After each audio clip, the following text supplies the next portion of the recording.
Russia is, for the first time, rolling out President Vladimir Putin's Yunarmia, or Youth Army, for the annual World War II Victory Day parade in Red Square. Putin created the military's patriotic youth organization in 2015, but its national TV debut as a force of more than 30,000 members comes just weeks after nationwide anti-corruption protests that drew many young people. As VOA's Daniel Scherf reports from Moscow, Yunarmia is seen as the Kremlin's latest effort to encourage support from Russia's next generation. A night rehearsal for Russia's annual May 9 Victory Day parade in Red Square, and this year's debut of President Vladimir Putin's Youth Army. From just 100 members a year ago, the so-called Yunarmia patriotic movement has grown to more than 30,000, aged between 11 and 18.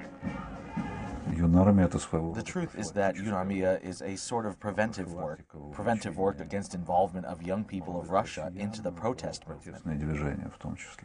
Unauthorized nationwide anti-corruption protests on March 26 surprised many with their scale, defiance, and the large turnout of Russian youth. Despite minimal coverage in the dominant state media, tens of thousands took part and hundreds were detained, including 20-year-old David Victor Ratkin. It was rather easy to get the information if you're a user of social networks. The older generation are not internet users and get most of their information from television that doesn't give protests any coverage.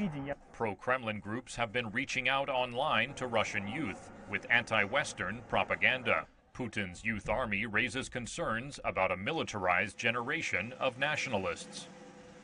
One should certainly be on the alert about that. There are nationalist organizations of young people not under the auspices of the Kremlin.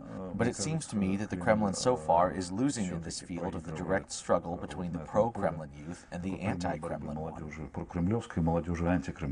Students posted videos showing teachers being challenged after warning them not to join opposition protests or complain about corruption.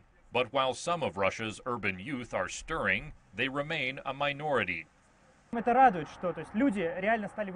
forecast is not optimistic because the majority of the population are couch potatoes, not doing anything and supporting the course of the present authorities.